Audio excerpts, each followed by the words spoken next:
The late afternoon sun streamed through the floor-to-ceiling windows of our suburban Chicago home, casting golden rectangles across the hardwood floors. I stood in the kitchen, carefully arranging the last of the appetizers on Mom's vintage china, the good stuff we only brought out for special occasions. Today was definitely special. My sister Emma was finally coming home with her newborn daughter, little Sophia, after what felt like the longest 3 weeks of our lives. The house smelled like my grandmother's famous pot roast, the one that had been passed down through 3 generations of women in our family. I'd spent the entire morning preparing Emma's favorite meal, the same one Mom used to make when we were kids and one of us was feeling particularly low. But today wasn't about feeling low. Today was about celebration, about welcoming the newest member of the Mitchell family. "Sarah, honey, you're going to wear a hole in those floors if you keep pacing like that." My husband David's voice carried from the living room where he was adjusting the banner I'd hung earlier. The bright pink letters spelled out, "Welcome home, Emma and baby Sophia," in cheerful cursive, though I'd already moved it 3 times trying to get the placement just right. "I just want everything to be perfect," I called back, smoothing down my navy blue dress, the one Emma always said brought out my eyes. She's been through so much these past few months. David appeared in the doorway, his tall frame filling the space between the kitchen and dining room. Even after 8 years of marriage, I still felt that little flutter when he looked at me with those warm brown eyes. His dark hair was slightly mussed from hanging decorations, and there was a small piece of tape stuck to his green button-down shirt. "You've got a little—" I reached up to peel the tape off his chest, and he caught my hand, bringing it to his lips for a quick kiss. "Everything's going to be wonderful, Sarah. Emma's going to love all of this." He gestured around the kitchen, taking in the carefully arranged flowers, the platters of food, and the soft jazz playing from the Bluetooth speaker on the counter. "You've outdone yourself." The sound of car doors slamming in the driveway made my heart skip. "They're here!" I practically squealed, smoothing my hair one more time before rushing toward the front door. David followed close behind, his hand finding the small of my back in that reassuring way he'd always done since we were college sweethearts at Northwestern. Through the frosted glass of our front door, I could see Emma's silhouette as she carefully lifted the car seat from the back of her silver Honda Accord. My 29-year-old sister looked tired, more tired than I'd ever seen her, but there was something radiant about her as she cradled that car seat like it held the most precious treasure in the world. I flung open the door before she could even reach the porch steps. "Emma! Sarah!" She laughed, that same musical laugh I'd grown up with, though it sounded a bit strained around the edges. "Careful, don't wake the baby. She finally fell asleep about 10 minutes ago." I practically vibrated with excitement as I helped her navigate the car seat through our entryway. Emma looked thinner than before the pregnancy, her honey blonde hair pulled back in a messy bun that somehow still looked effortlessly elegant. She'd always been the prettier sister, the one who could throw on jeans and a t-shirt and still look like she belonged on a magazine cover. Today, she wore a flowing lavender dress that hid how much weight she'd lost, but I could see it in her face, the sharp angles where soft curves used to be. "Let me see her," I whispered, leaning over the car seat. Baby Sophia was sleeping peacefully, her tiny fists curled up near her face. She had the most perfect little nose and a dusting of dark hair that caught the light. "Oh, Emma, she's absolutely beautiful." "She really is, isn't she?" Emma's voice was soft, full of wonder and exhaustion. "I can't believe she's actually mine." David appeared beside us, having quietly closed the door. "Hey there, new mama," he said, giving Emma a gentle hug. "How are you holding up?"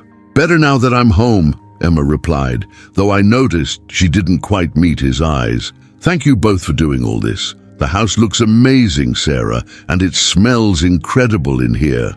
"Grandma's pot roast," I said proudly. "I figured you could use some comfort food." We moved into the living room, where Emma carefully set down the car seat on the coffee table David and I had cleared specifically for this purpose. The afternoon light made everything look warm and golden, like a scene from a Norman Rockwell painting. This was exactly what I'd pictured when I'd spent weeks planning this homecoming. "I can't get over how quiet she is," David observed, settling into his favorite armchair. "Most babies I know are little noise machines. She's been sleeping a lot lately," Emma said, sinking onto our cream-colored sofa with a sigh that seemed to come from her bones. "The pediatrician says it's normal for newborns, but sometimes I worry she's too quiet, you know." I bustled around, unable to sit still. "Can I get you anything? Water? Tea? I made that herbal blend you like, the one with chamomile and honey." "Tea sounds perfect." Emma tucked her legs under her, a gesture so familiar it transported me back to countless childhood afternoons when we'd sit just like this, sharing secrets and dreams. "I've missed this house. I've missed you guys." As I prepared Emma's tea in the kitchen, I could hear her and David making small talk about the baby, about the hospital stay, about how she was adjusting to motherhood. Their voices created a comfortable background hum that filled me with contentment. This was what family was supposed to feel like: warm, safe, connected. When I returned with the steaming mug, Emma accepted it gratefully, wrapping her fingers around the ceramic like she was trying to absorb its warmth. "You always know exactly what I need, Sarah." "That's what big sisters are for," I said, finally settling into the love seat across from her. "Now, tell me everything. How are you really doing? And don't give me the polite version. I want the truth." Emma was quiet for a long moment, staring down into her tea. When she looked up, her green eyes, so much like our mother's, were bright with unshed tears. "It's harder than I thought it would be," she admitted. "Everyone tells you about the sleepless nights and the feeding schedule, but nobody really prepares you for how overwhelming it all is, how responsible you suddenly feel for this tiny human being." "That's completely normal," I assured her. "Every new mother goes through that. Remember when our cousin Janet had little Michael? She called Mom crying every single day for the first month. But Janet had Rick," Emma said quietly. "She had support. I'm doing this all on my own." The words hung in the air like a challenge. David and I exchanged a glance. We'd had this conversation several times over the past months, wondering when Emma would open up about Sophia's father. She'd been remarkably tight-lipped about the whole situation, which wasn't like her at all. Emma had always been the type to share everything, sometimes to the point where I had to remind her that not every detail of her dating life needed to be discussed over Sunday brunch. "Em," I said gently, "you know you don't have to do this alone. David and I are here for whatever you need. And you never know, maybe Sophia's father will come around. Maybe he just needs time to process everything." Something flickered across Emma's face. Fear, anger. It was gone too quickly for me to identify. "He won't," she said firmly. "Trust me, Sarah, he's not going to be part of our lives." "But surely he has some obligation," David started. "David!" Emma's voice was sharp, sharper than I'd ever heard her speak to my husband. "Please, I don't want to talk about him. This is about Sophia and me, and the family who actually matters." An uncomfortable silence settled over the room. Baby Sophia stirred slightly in her car seat, making soft little noises that somehow managed to ease the tension. I reached over and gently rocked the car seat, watching her tiny face scrunch up before relaxing again. "Okay," I said finally, "no more questions about him. Today is about celebrating you and this beautiful baby girl." I stood up, smoothing down my dress. "In fact, I think this calls for a toast." I went to the kitchen and retrieved the bottle of sparkling apple cider I'd been chilling, non-alcoholic, of course, since Emma was breastfeeding. David helped me pour 3 glasses and we reconvened in the living room, where Emma was now gently lifting Sophia from her car seat. "Oh my God," I breathed, watching my sister cradle her daughter. "She's so tiny. Can I?" "Of course."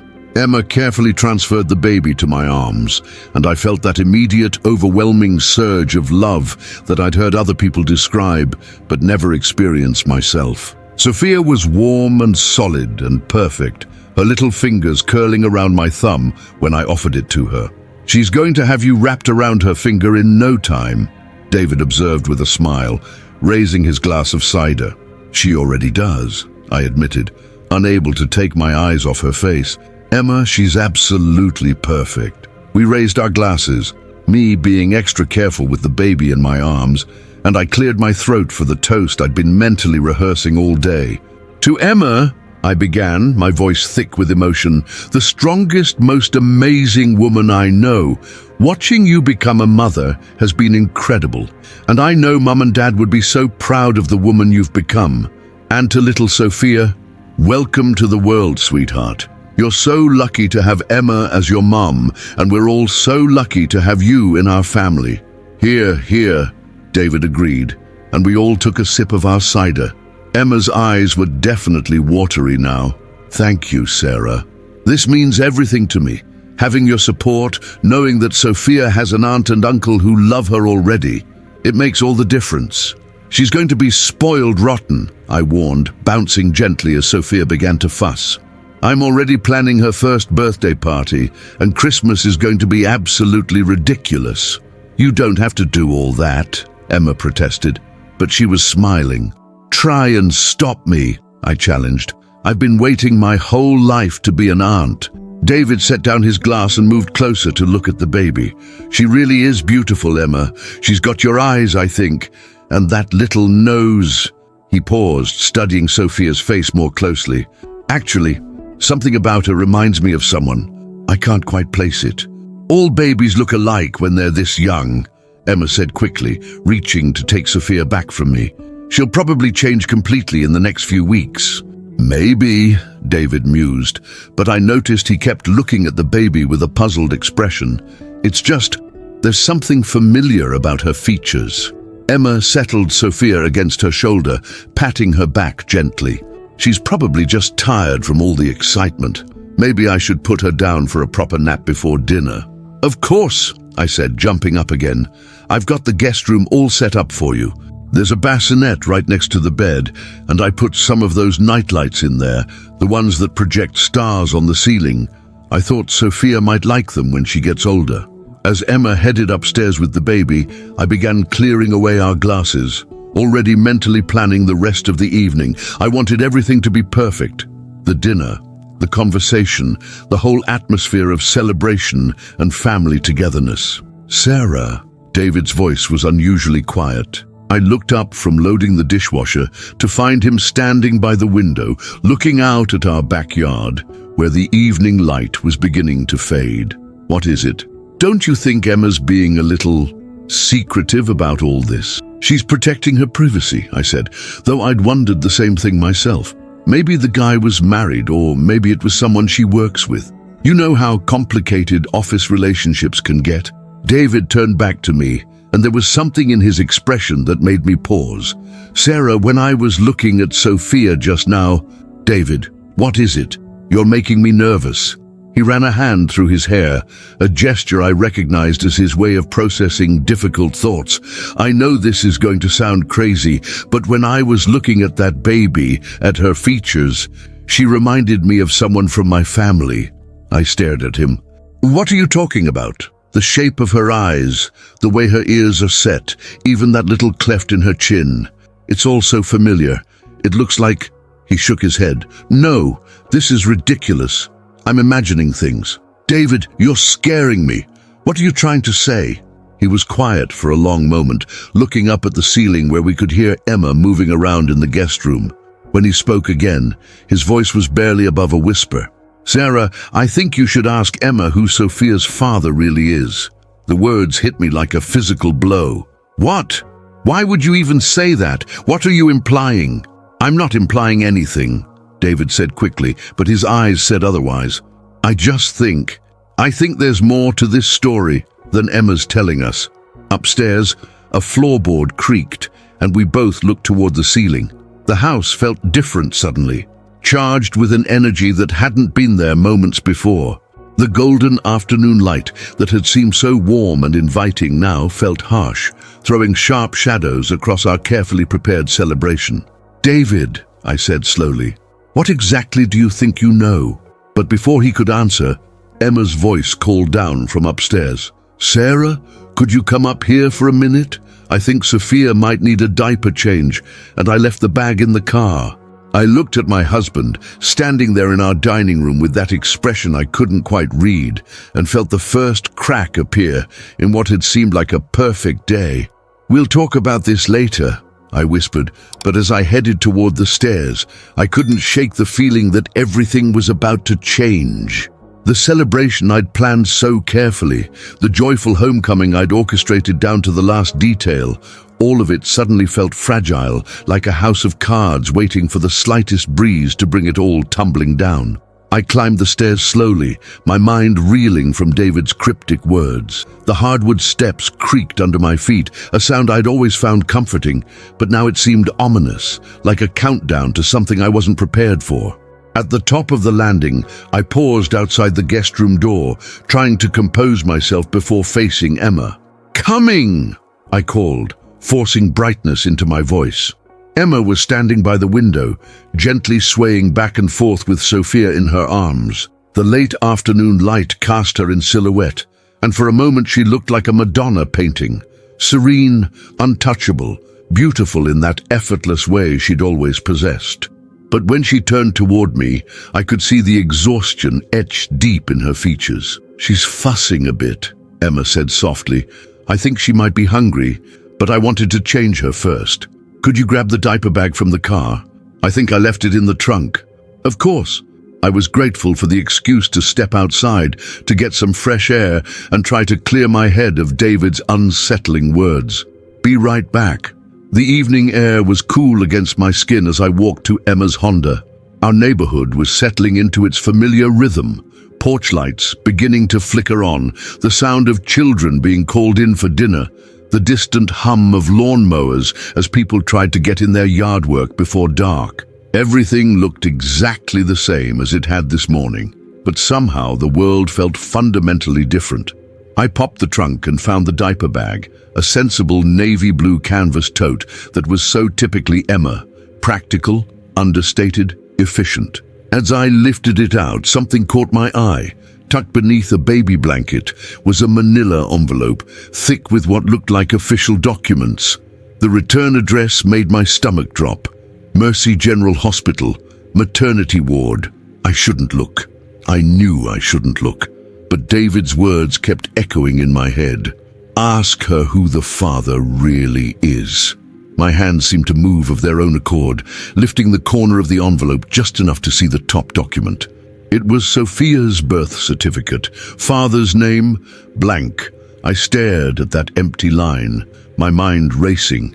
It wasn't unusual for single mothers to leave the father's name blank, especially if the relationship had been complicated or brief. But something about seeing that official emptiness, that legal void where a name should be, made everything feel more real somehow.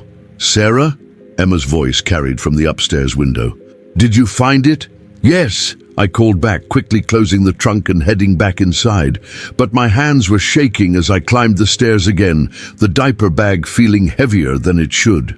When I entered the guest room, Emma was sitting in the antique rocking chair I'd found at an estate sale last year.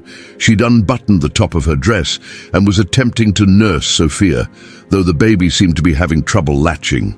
"She's being stubborn," Emma said with a tired laugh. "The lactation consultant at the hospital said this was normal, but it's frustrating when you know she's hungry."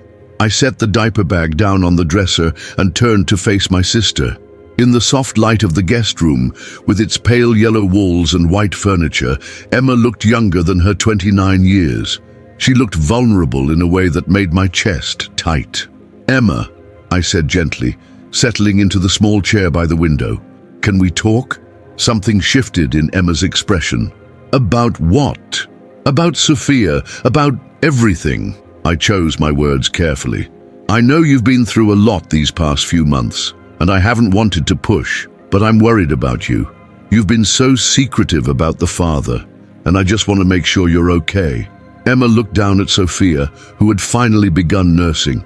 "I told you, Sarah, he's not going to be part of our lives. There's nothing more to discuss." "But what if Sophia wants to know about him someday? What if she needs medical information or—" "She won't need anything from him," Emma said firmly. "I can give her everything she needs." I watched my sister's face, looking for clues, for some hint of what she was hiding. Was he married? Is that why you can't talk about it? Emma's hand stilled on Sophia's back.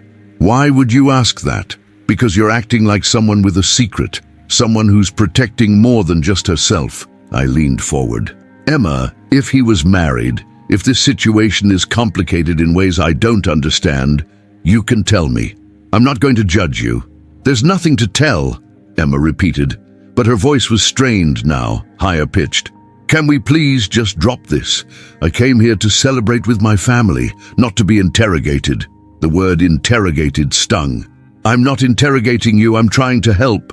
I don't need help, I need support. I need my sister to trust that I know what's best for my daughter and myself. We sat in silence for a moment, the only sound Sophia's soft nursing noises and the distant hum of David preparing dinner downstairs. The smell of pot roast was beginning to waft up through the vents, homey and comforting, but it felt incongruous with the tension that had settled over the room like a heavy blanket. Emma, I said finally, David said something downstairs that worried me. Emma's head snapped up. What kind of something? He said that Sophia reminds him of someone from his family, that her features look familiar. The color drained from Emma's face so quickly I thought she might faint. Sophia must have sensed the change in her mother's body because she stopped nursing and began to fuss. That's ridiculous, Emma said, but her voice was barely a whisper. All babies look alike. That's what you said before, but Emma, the way you're reacting right now, it's like you know exactly what he's talking about. Emma stood abruptly, almost losing her balance. Sophia began to cry in earnest now, a sound that seemed to fill the small room and echo off the walls. I need to burp her, Emma said, turning away from me. She gets gassy if I don't burp her right away. But I could see her hands shaking as she lifted Sophia to her shoulder. I could see the way she was avoiding my eyes, the way her breathing had become shallow and rapid. Emma, look at me. I'm trying to take care of my baby, Sarah. Could you please look at me? The sharpness in my own voice surprised me. Emma turned, and what I saw in her face confirmed every fear that had been building since David's cryptic warning downstairs. Guilt. Raw, overwhelming guilt. Oh my God, I breathed. Emma, what did you do? I didn't do anything, she said, but tears were streaming down her face now. Sarah, please, you have to understand. Understand what? What am I supposed to understand? Emma was crying in earnest now, clutching Sophia against her chest while the baby continued to wail. The sound was heartbreaking, 2 generations of pain filling the room that was supposed to be safe and welcoming. I never meant for this to happen, Emma sobbed. It was a mistake, Sarah, a terrible, stupid mistake, and I've been living with the guilt every single day since I found out I was pregnant. And my heart was pounding so hard I could hear it in my ears. What kind of mistake, Emma? I can't tell you. If I tell you, it'll destroy everything. It'll destroy our family. Our family is already being destroyed. I stood up so quickly that the chair scraped against the hardwood floor. Emma, if David suspects something, if he's starting to put pieces together, then whatever secret you're keeping is going to come out anyway. Wouldn't it be better if it came from you? Emma looked at me then, really looked at me, and in her eyes I saw something that made my blood turn to ice. It was the look of someone who had done something unforgivable. Someone who knew that confession would change everything forever. Sarah, she whispered, I'm so sorry. Sorry for what? But even as I asked the question, pieces were beginning to click into place in my mind. David's recognition of Sophia's features, Emma's secrecy, the way she'd avoided eye contact with David downstairs, the way she'd snapped at him when he'd asked about the father. Please, Emma begged, please don't make me say it out loud. But I needed to hear it. I needed her to confirm what my heart was already beginning to understand, even as my mind rebelled against the possibility. Emma, I said, my voice steady despite the chaos in my chest, is David Sophia's father? The silence that followed was deafening. Even Sophia seemed to sense the gravity of the moment, her cries reducing to soft whimpers as she nestled against her mother's shoulder. Emma's face crumpled completely. Sarah, Is he? I repeated, louder this time. Yes. The word was barely audible, but it hit me like a physical blow. Yes, David is Sophia's father. The room spun around me. I grabbed the back of the chair to steady myself, my legs suddenly feeling like they might give out. How? I managed to ask. When? Last spring, Emma whispered. Do you remember that weekend you went to visit Aunt Margaret in Milwaukee when she was having her hip surgery? I remembered. I'd been gone for 3 days, taking care of our elderly aunt while she recovered from surgery. David had stayed home because of a big project at work. Emma had been going through a rough patch. She'd just broken up with her boyfriend of 2 years and was feeling lonely and directionless. You were supposed to be taking care of the house, I said numbly. You were supposed to be watering the plants and bringing in the mail. I was, Emma said quickly. I did those things, but David and we started talking. He was working late every night on that Patterson account, remember? And I was feeling so lost and confused about everything. We connected in a way we never had before. Connected, I repeated flatly. You connected with my husband. It wasn't supposed to happen, Sarah. We'd both been drinking, just a glass of wine with dinner, but we were both so tired and emotional, and it lowered our inhibitions. One thing led to another, and before we knew it, stop. I held up a hand. I don't want to hear the details. Emma was sobbing openly now. It was one night, Sarah. One stupid, terrible night that we both regretted immediately.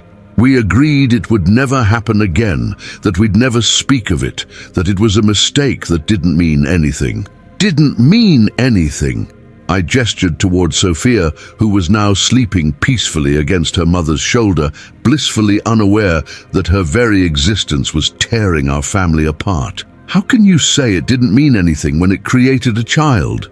I didn't even know I was pregnant until I was almost 4 months along, Emma said desperately.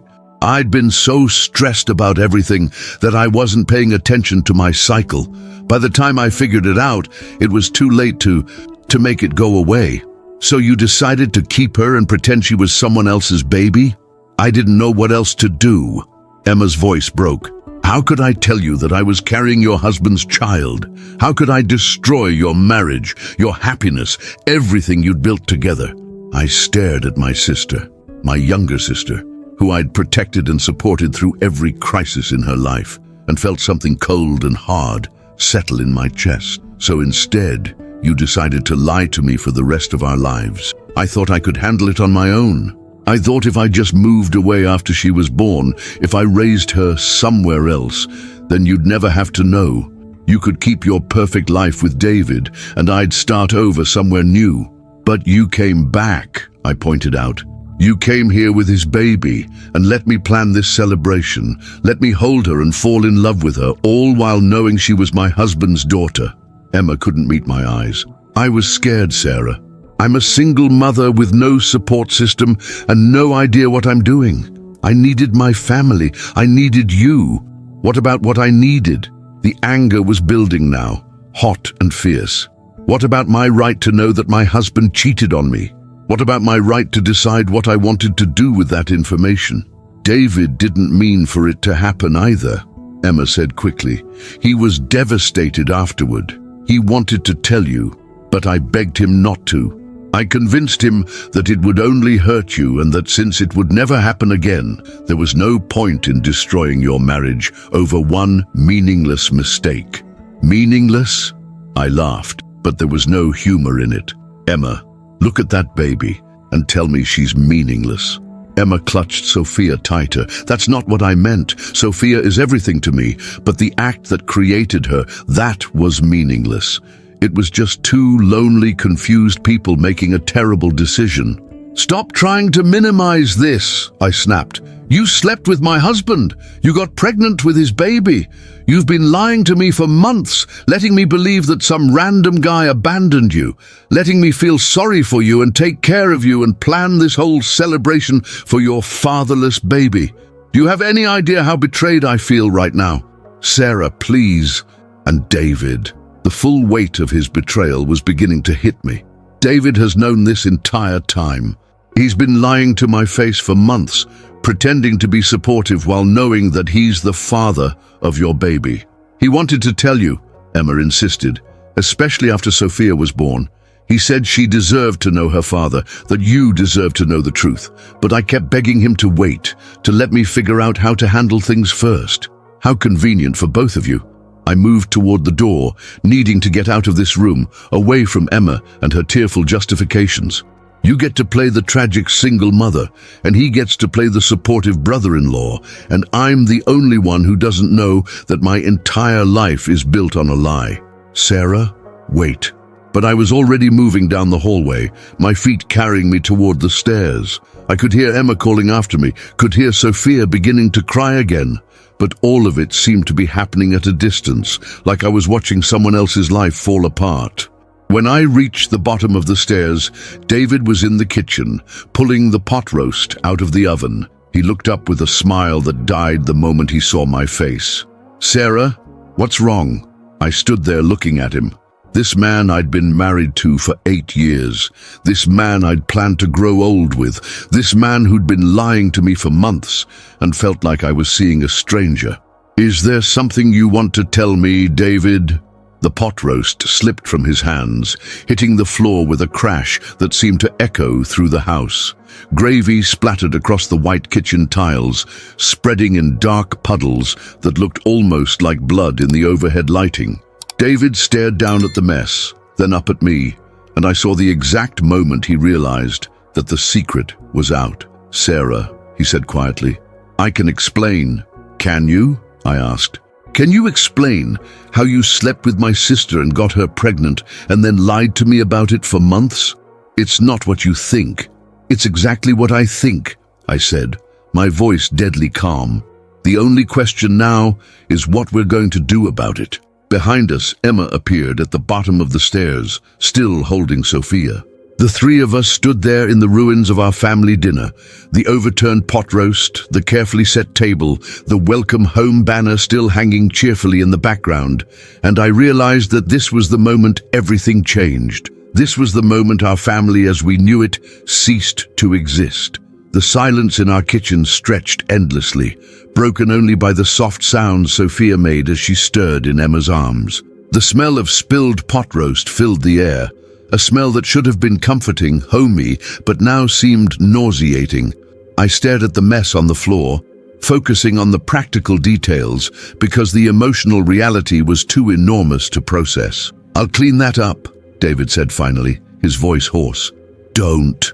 The word came out sharper than I intended. Don't you dare act like this is about a dropped dinner.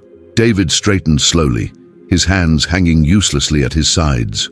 In the 8 years we'd been married, I'd seen him handle crisis after crisis at work, watched him navigate difficult family situations with grace and wisdom. But now, he looked lost, like a child who'd been caught in a lie too big to explain away. Sarah, please sit down. Let me tell you what really happened. What really happened? I laughed, and the sound was brittle enough to cut glass. You slept with my sister, David. You got her pregnant. What possible context could make that okay? Emma shifted uncomfortably behind me. Sarah, maybe we should... No! I spun around to face her. You've had your chance to explain. You've had months to explain. Now I want to hear what David has to say. David moved around the kitchen island, stepping carefully over the spilled gravy. When he reached for me, I backed away instinctively. The hurt that flashed across his face might have moved me yesterday, but today it felt like manipulation.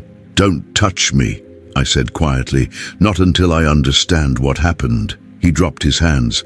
Okay, that's fair. He leaned against the counter, running both hands through his hair in that gesture I'd always found endearing.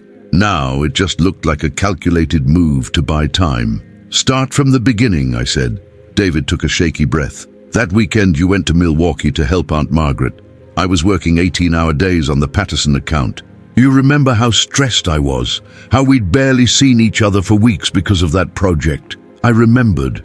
The Patterson account had been David's chance at a promotion, a make-or-break deal that had consumed his life for months. I'd been frustrated by his absence, but I'd understood, or I thought I had. Emma came by that Friday night to check on the house, like she always did when you were away. But I was here, working late again, and she could see how exhausted I was. She offered to make dinner, said I looked like I hadn't eaten in days.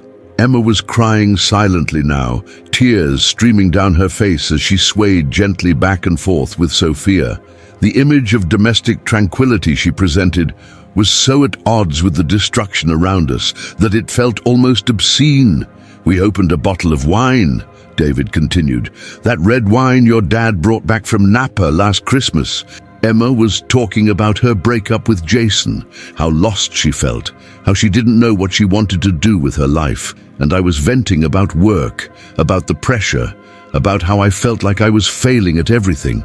So you bonded over your problems, I said flatly. How touching. Sarah, please, I know how this sounds, but we were both in such dark places. Emma was crying, talking about how she felt like everyone else had their lives figured out while she was still floundering. And I was so tired and frustrated and feeling like such a failure as a husband because I'd been neglecting you for months. So you decided to neglect me in a different way? David flinched. It wasn't like that. We were just talking, just two people who were struggling and trying to make sense of things. But the wine, the emotional intensity, the way we were both so vulnerable, it created this bubble where nothing outside of that moment seemed real. I could picture it too clearly, my husband and my sister, sitting in our dining room, sharing our wine and their problems, the intimacy building slowly until it crossed a line that should never have been crossed. When did you realize what was happening? I asked. When Emma kissed me, David said quietly. She leaned over to refill my wine glass, and suddenly she was right there, and she kissed me. For a second, I kissed her back. I was so stunned, so caught off guard, and she felt like comfort in that moment. But you didn't stop there. No! The word was barely audible. No, we didn't stop there. Emma made a choking sound behind me. David, you don't have to. Yes, I do, he said firmly. Sarah deserves to know everything. He looked back at me, and I could see the shame burning in his eyes. We went upstairs to the guest room. We made love. Don't call it that, I snapped. Don't you dare call it making love. You fucked my sister in our house while I was taking care of our sick relative. Call it what it was. David's face went white. You're right. I'm sorry. It wasn't making love. It was selfish and stupid and wrong. And there's no excuse for it. What happened afterward? We both realized immediately what we'd done. Emma was horrified, and I was devastated. We both knew it was the worst mistake of our lives. Emma left that night and we didn't speak for weeks. But you did speak eventually. She called me about a month later. She was crying, completely hysterical. She'd just found out she was pregnant. The kitchen seemed to tilt around me. A month later, which meant they'd had time to think about what they'd done, time to feel guilty, time to decide whether to tell me, and they'd chosen silence. What did you say when she told you? I told her we had to tell you immediately, that you deserved to know, that we couldn't keep something this big from you. But Emma convinced you otherwise. She begged me not to, Emma said, speaking for the first time since David had begun his explanation. Her voice was thick with tears. I told him it would destroy you, destroy your marriage, destroy our family. I said I could handle it on my own, that I'd move away and you'd never have to know. And you believed her. I turned back to David. You actually thought that was a reasonable solution. I was terrified, David admitted. I was terrified of losing you, terrified of what this would do to us. Emma seemed so certain that she could handle it alone, and I wanted to believe her because it was easier than facing what I'd done. So you both decided to lie to me. We decided to protect you, Emma said desperately. Sarah, you were so happy. Your marriage was solid. Your career was taking off. You were talking about maybe starting to try for kids of your own. How could we destroy all of that over one night that meant nothing? Stop saying it meant nothing, I exploded. It created a human being. It created your daughter, David's daughter, my niece, who's also my husband's child. Do you understand how fucked up that is? Sophia began to cry at the sound of my raised voice, her wails filling the kitchen and somehow making everything feel more chaotic. Emma bounced her gently, making soft shushing sounds, but the baby was inconsolable. "Maybe I should take her upstairs," Emma said. "No," my voice was firm. "You're going to stay right here until we figure out what happens next." "What do you mean?" David asked. I looked between them, my cheating husband and my lying sister, both of them looking at me with hopeful, desperate expressions, like I might somehow find a way to forgive this, to move past it, to keep our family intact. I mean, what happens now? Do you expect me to just pretend this never happened? Do you expect me to go back to playing happy families while knowing that my niece is actually my husband's daughter? Sarah. David stepped closer, his hands raised in a placating gesture. "I know you're angry. I know you have every right to be furious with both of us, but can we please talk about this calmly? Can we figure out how to move forward together?" "Move forward together?" I stared at him in disbelief. "David, you betrayed me in the worst possible way. You slept with my sister, got her pregnant, and then lied to me about it for months. You let me plan this celebration? Let me fall in love with a baby who's actually your daughter? Let me comfort Emma about her deadbeat baby daddy when you were right there the whole time? I wanted to tell you so many times," David said desperately, "especially when Sophia was born. When Emma sent us that first photo from the hospital and I saw her face. Sarah, she looks just like my nephew Kevin did when he was born. The resemblance is unmistakable." That's what you were trying to tell me earlier when you said she looked familiar. I've been going crazy trying to figure out how to tell you. Every day that passed made it worse, made the lie bigger. I knew it had to come out eventually, but you still weren't brave enough to tell me yourself. David's shoulders sagged. "No, I wasn't. I was a coward." I turned to Emma, who was still trying to calm Sophia. The baby's cries had settled into soft hiccups, but her face was red and blotchy from the distress. "And you," I said, "you came back here knowing that this secret was eating David alive. You let me take care of you, help you, support you through your difficult single motherhood, while knowing the whole time that you were the one who destroyed my marriage." "I didn't mean to destroy anything," Emma whispered. "I love you, Sarah. You're my sister, my best friend. I never wanted to hurt you, but you did hurt me. You hurt me in ways I'm only beginning to understand." I looked around our kitchen, at the spilled dinner, at my husband's guilty face, at my sister holding his baby, and felt like I was seeing the ruins of everything I'd built my life around. "I need to get out of here," I said suddenly. "I can't think with both of you looking at me like that." "Sarah, wait," David called as I headed toward the garage door. "Where are you going?" "I don't know," I said honestly. "But I can't be in this house right now. I can't look at either of you right now." "Please don't leave," Emma begged. "We need to talk about this. We need to figure out what's best for Sophia." I stopped with my hand on the doorknob. "What's best for Sophia? You should have thought about that before you decided to sleep with her aunt's husband." "Sarah." "No." I held up a hand to stop whatever David was about to say. "I need time to think. I need space to process this without both of you trying to manage my reaction." I grabbed my keys from the hook by the door and stepped into the garage. My hands were shaking so badly I could barely get the car started, but somehow I managed to back out of the driveway and onto the street.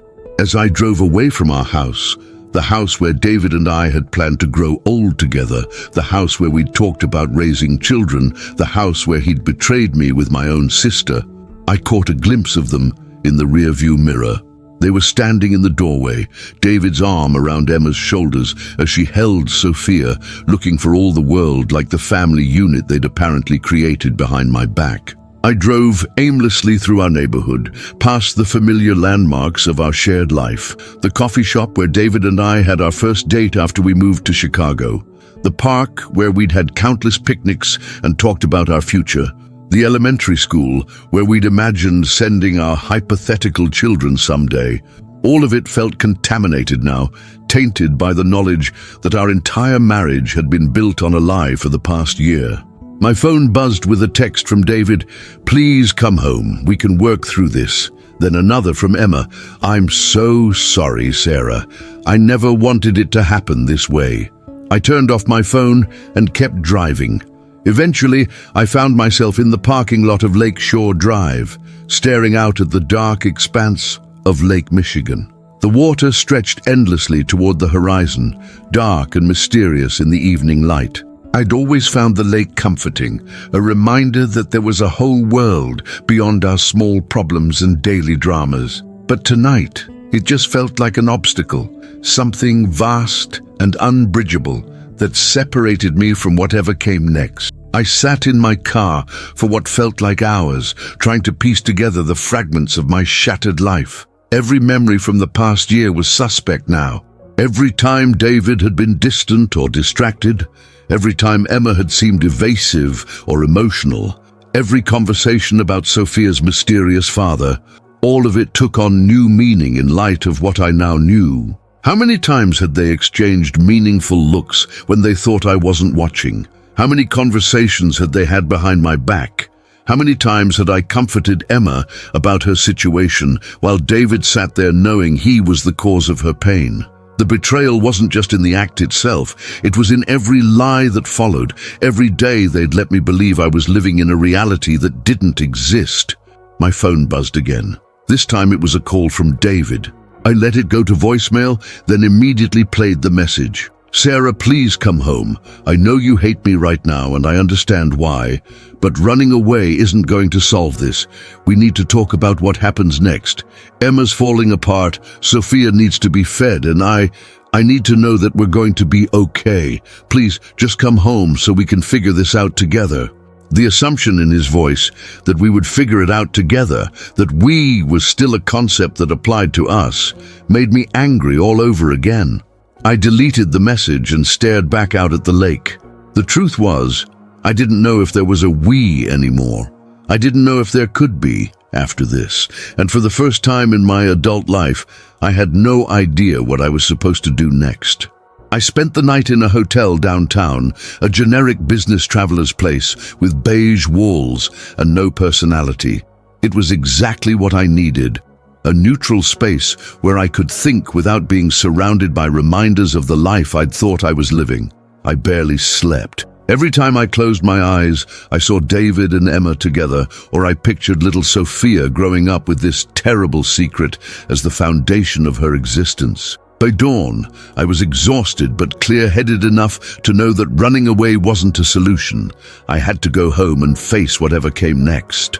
The house was quiet when I pulled into the driveway at 7 a.m. David's car was still there, and I could see him through the kitchen window, sitting at our breakfast bar with his head in his hands. He looked like he hadn't slept either.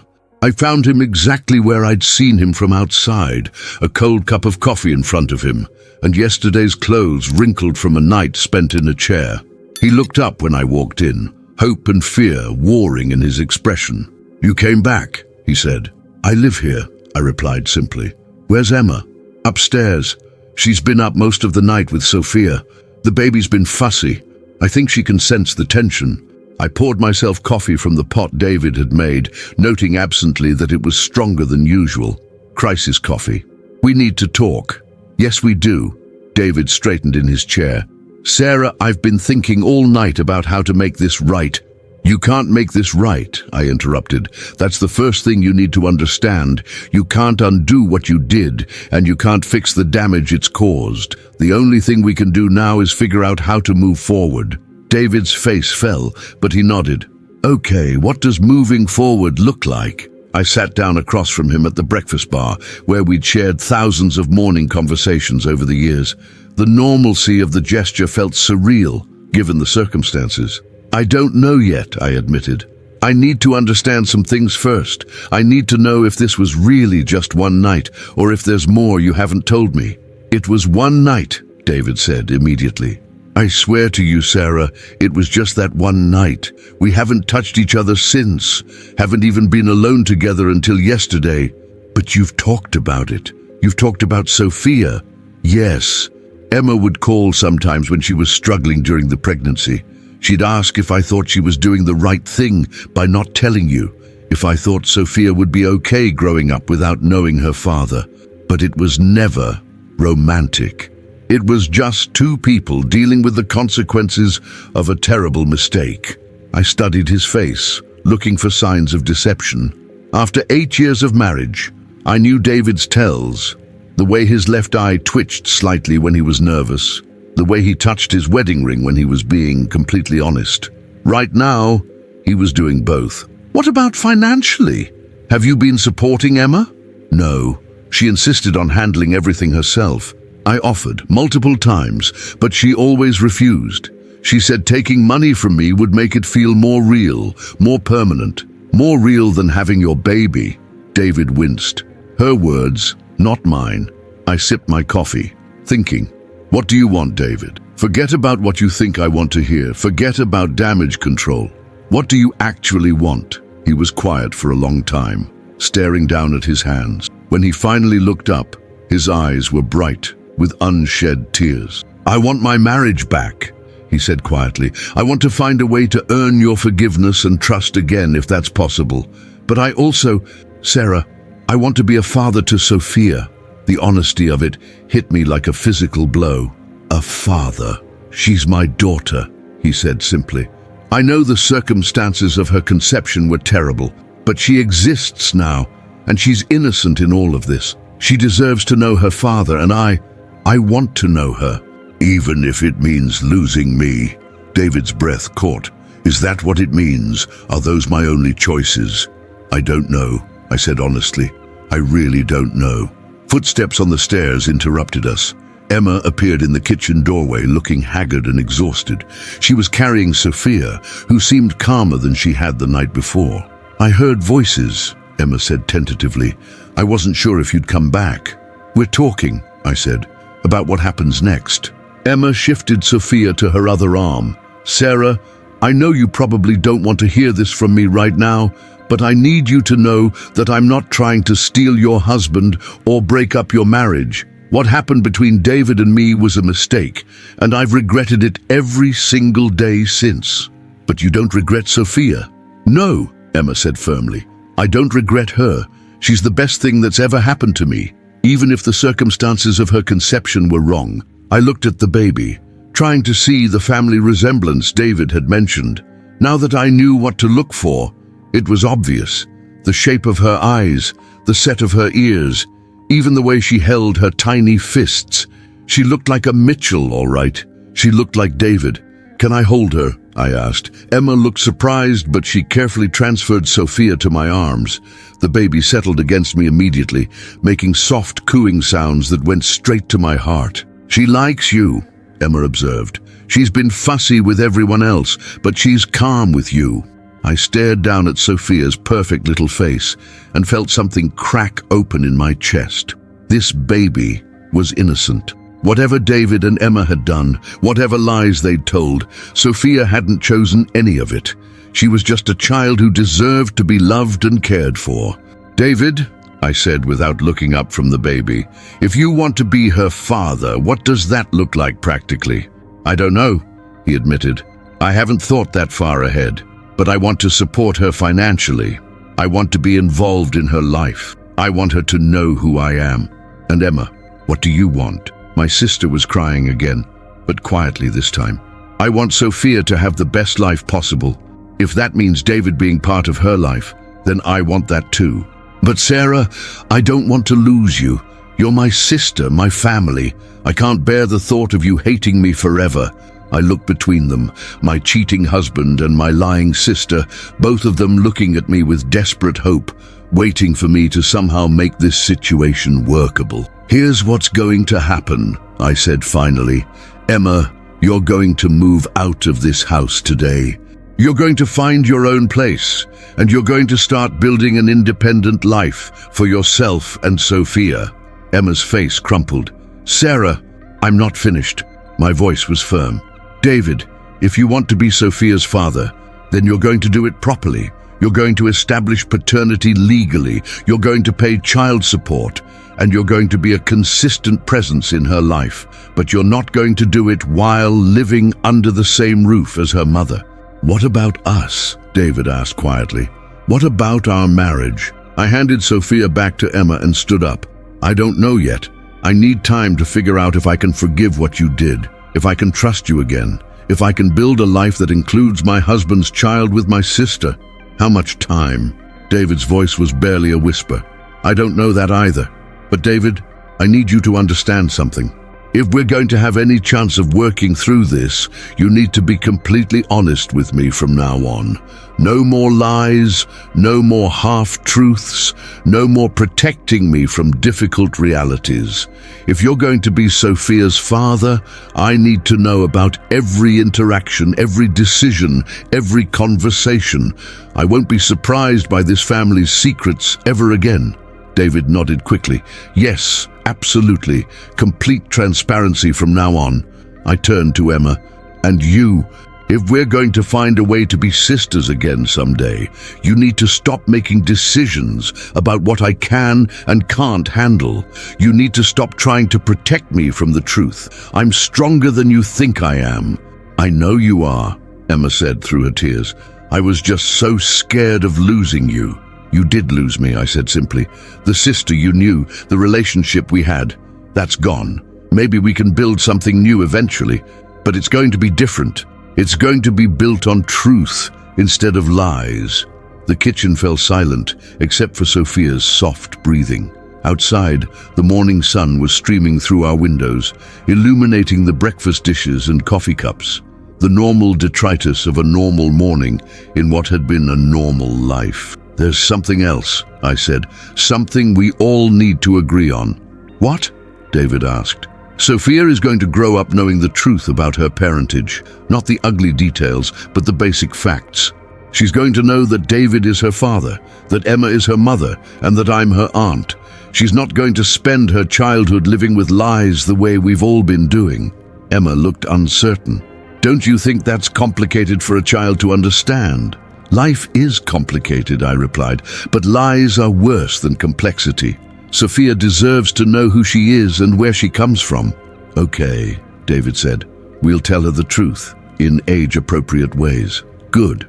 I picked up my coffee cup and rinsed it in the sink, needing something to do with my hands. Emma, I'll help you find an apartment this week. David, you'll talk to a lawyer about establishing paternity and setting up support payments. And I paused, not sure how to finish that sentence. What will you do? Emma asked gently. I'm going to figure out who I am now, I said.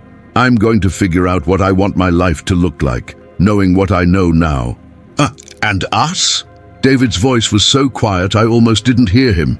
Is there going to be an us? I looked at my husband, this man I'd loved for so many years. This man who'd betrayed me in the worst possible way. This man who was now forever connected to my family through his daughter. I don't know, I said honestly. Ask me again in 6 months. 3 weeks later, I sat in my car outside Emma's new apartment, watching through the window as David helped her set up Sophia's crib. They moved around each other carefully, like dancers who were still learning the choreography. There was nothing romantic in their interactions, just two people trying to figure out how to co-parent a child born from their mutual mistake. Emma had taken a job at a marketing firm downtown, determined to build a stable life for herself and Sophia. David visited 3 times a week, and they'd worked out a schedule that allowed him to be involved without it feeling like he was playing house with his sister-in-law.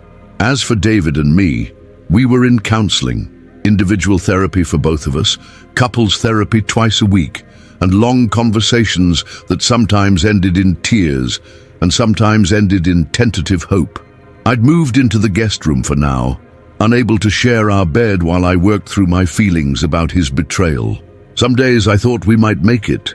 Some days I thought I might actually be able to forgive him, to rebuild trust, to create a new version of our marriage that included his daughter. Other days I could barely look at him without feeling the fresh sting of betrayal. But we were trying. We were all trying to build something honest and sustainable from the wreckage of our lies. My phone buzzed with a text from David. Sophia smiled today. Really smiled, not just gasped. I wish you could have seen it. I smiled despite myself. True to his word, David had been completely transparent about his relationship with Sophia. He sent me photos, told me about her milestones, asked for my opinion on everything from pediatricians to baby clothes. It was strange and sometimes painful, but it was honest. I typed back, "I'm glad. Take a video next time." Another text came through immediately. "Will you come up? Emma made coffee and Sophia's awake. She does this thing now where she tracks voices with her eyes." I sat in my car for another moment, watching the tableau through the window. My husband, my sister, and the baby who belonged to both of them, but also, somehow, to me. It wasn't the family I'd planned for, but it was the family I had. I got out of the car and walked toward the apartment.